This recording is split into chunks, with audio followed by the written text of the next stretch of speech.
2 Chroniques chapitre 29 au verset 11, il est écrit: Mes fils, cessez désormais de vous montrer négligents, car vous avez été choisis par l'Éternel pour vous tenir à son service devant lui, pour être ses serviteurs et pour lui offrir des parfums. Amen.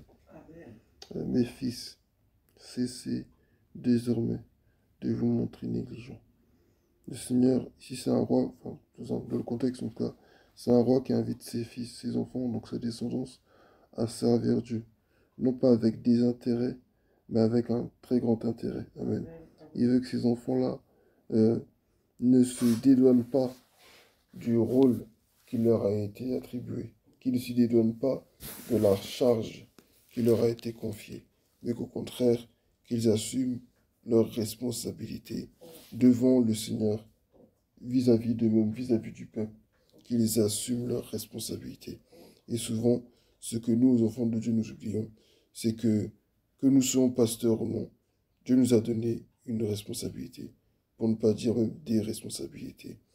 Le salut de nos proches, le salut de notre entourage, le salut de tous ceux qui entrent en contact avec nous. Il est de notre responsabilité que par nous, les gens autour de nous trouvent le Seigneur. Amen. Amen. C'est notre responsabilité. C'est notre responsabilité que le corps de Christ soit édifié. Amen. Que les âmes qui arrivent soient bien accueillies, qu'elles soient formées, qu'elles se sentent en paix, et qu'elles goûtent à cet avant-goût du ciel au milieu de nous. Amen. Ce n'est pas dans la maison de Dieu que les anciens non-croyants vont goûter à un avant-goût de l'enfer. Amen. Vont souffrir, vont trouver des choses. On a des êtres humains perdus qui ont des malentendus, plein de choses. Mais il y a des comportements qu'on n'est pas censé trouver dans la maison de Dieu. Et on ne peut pas dire que non, mais ça c'est l'église de Dieu. Non, ce n'est pas l'église de Dieu. Les apôtres ont écrit qu'ils avaient de vives discussions, de vifs débats, des désaccords qu'on fait même qu'ils se sont divisés. Mais ce n'est pas pour autant qu'ils n'étaient pas des frères, qu'ils n'étaient pas des apôtres. Amen. Il y a des fois, ils se sont disputés par rapport à la doctrine. Des fois, ils se sont disputés parce qu'on disait que certains n'étaient pas avec eux dans les moments difficiles. Une partie voulait que ceux qui n'ont pas été fidèles, qui n'étaient pas là, en tout cas quand ils traversaient des moments compliqués, qu'ils les accompagnent, qu'ils les accompagnent dans le voyage. D'autres disaient non, on ne veut pas qu'ils nous accompagnent dans le voyage parce que quand on a vécu nos problèmes, ils n'étaient pas avec nous. Et c'est logique, ça reste une logique. Donc à cause de ça, il y a une division. Chacun continue de servir le Seigneur. Donc, il y a des hauts et des bas comme ça. Mais les mesquineries, les complots, l'hypocrisie, c'est des choses qui ne sont pas censées être dans la maison de Dieu. Et je refuse qu'on fasse croire à un chrétien que non, mais ça, c'est l'église. Non, c'est pas l'église, ça. C'est pas l'église. C'est une nouvelle âme qui fait ça, d'accord. Petit à petit, ça va changer. Quelqu'un qui est là, dans la maison de Dieu, depuis 2 ans, 3 ans, 5 ans, 6 ans, 10 ans, plus de 20 ans de vie chrétienne, tu es encore dans les hypocrisies, dans les médisances, dans les moqueries, il y a un problème. Parce c'est pas forcément que tu n'es pas un vrai chrétien, mais c'est que tu n'as pas laissé l'Esprit de Dieu gagner suffisamment de terrain dans ta vie. Tu n'as pas ouvert ton cœur à 100% au Seigneur pour qu'il travaille réellement en toi. Et c'est un problème. Mais je ne peux pas voir que ce soit ça l'église. Aujourd'hui, on a tendance à... Enfin, aujourd'hui, en tout cas dans les messages que j'entends, comment dire, on dirait qu'on tolère le péché, on accepte les choses. Et ça tue la conscience des gens. Les gens n'ont plus envie vraiment de craindre Dieu comme il se doit. Et du coup, ils marchent comme ils veulent. Or, c'est pas comme ça que c'est censé se passer. Et d'où découle, et c'est là aussi que découle du coup la négligence vis-à-vis de l'œuvre de Dieu. Parce que le peuple de Dieu est influencé par les messages qu'il entend. Il dit, mes fils, cessez désormais de vous montrer négligents, car vous avez été choisis par l'Éternel pour vous tenir à son service devant lui. C'est Dieu qui nous a choisis. C'est pas un homme qui nous a choisis. Donc l'homme peut faire des erreurs, nous dire, non, mais vous savez, c'est pas grave. Mais qu'est-ce que Dieu lui dit? Et ça, c'est le problème, parce que les gens, ils sont trop dans cette histoire-là de, non, c'est mon pasteur, non, c'est ma mère spirituelle, non, c'est mon père spirituel, ce qu'il me dit de faire, je le fais. C'est entré ici, c'est sorti là. Mais au bout d'un moment, on n'écoute plus Dieu. On n'écoute que ce que l'homme dit. On pense que ce que l'homme dit, c'est forcément ce que Dieu dit. Non, mais est-ce que Dieu, tu l'as déjà vu? Non. Mais l'homme qui est là, c'est l'homme de Dieu, donc il faut le respecter. On ne dit pas non, il ne faut pas le respecter, il faut l'honorer, tout ça.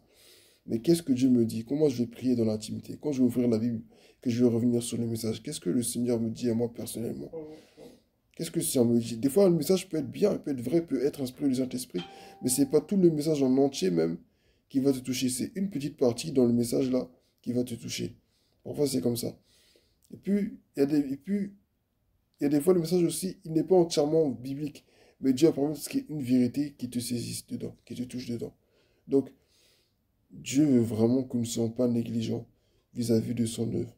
Mais où commence cette fidélité? Où commence cette capacité de ne pas être négligent? C'est dans l'intimité avec le Seigneur. Il faut déjà ne pas négliger sa relation avec Dieu. Celui qui néglige sa relation avec Dieu va négliger aussi son service pour Dieu. Celui qui dit qu'il a une intimité avec Dieu, mais qui n'a jamais vraiment des temps de prière, mais qui sert beaucoup à l'Église, c'est un chrétien déséquilibré. Il dit pour être ses serviteurs et pour lui offrir des parfums. Dieu nous a choisis pour un but bien précis. Dieu nous appelle à lui offrir des parfums. Mais comment lui offrir des parfums de bonne odeur quand nous n'avons pas une intimité avec lui? Il faudrait que ceux qui se reconnaissent dans ce message, ceux et celles qui savent qu'ils ne sont encore négligents vis-à-vis de l'œuvre de Dieu, il faudrait que ces personnes sachent que là où tout commence, c'est dans leur intimité avec le Seigneur.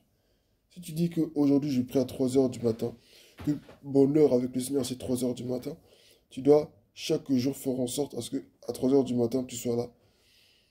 Chaque jour à 3 heures du matin, tu dois être là. Ou à 5 heures ou à 6 heures, peu importe, tu dois être là. Ou si tes temps de prière c'est avant de te coucher, ben, tu dois faire en sorte à ce que chaque jour avant de te coucher, même si tu n'as pas une heure précise, mais chaque jour avant de dormir, tu aies tes temps personnels avec Dieu. Ou c'est tôt le matin. Amen. Donc, il ne faut pas négliger sa relation avec le Seigneur pour ne pas négliger son service avec le Seigneur. Et surtout, que il est plus important, c'est d'avoir une intimité avec Dieu. Parce que si tu n'as pas une intimité avec Dieu, tu ne peux pas le servir. Et ce que beaucoup de personnes oublient. Elles ont prié un temps, elles ont prié beaucoup. Dieu les a donné des dons. Et finalement, elles se sont défoulées que sur le service. Elles se sont cantonnées ou bien limitées au service, service, service. Elles ne cherchent plus le Seigneur comme elles le cherchaient. Et elles pensent que parce elles sont comme ça, elles servent Dieu, Dieu fait des miracles au travers d'elles, ça veut dire qu'elles ont une intimité avec le Seigneur. Non.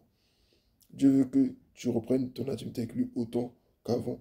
Et qu'à partir de cela, de cette profondeur, de ce zèle, de cette rage spirituelle, que tu puisses vraiment porter encore plus de fruits. Donc, ne soyons pas négligents, mais servons le Seigneur.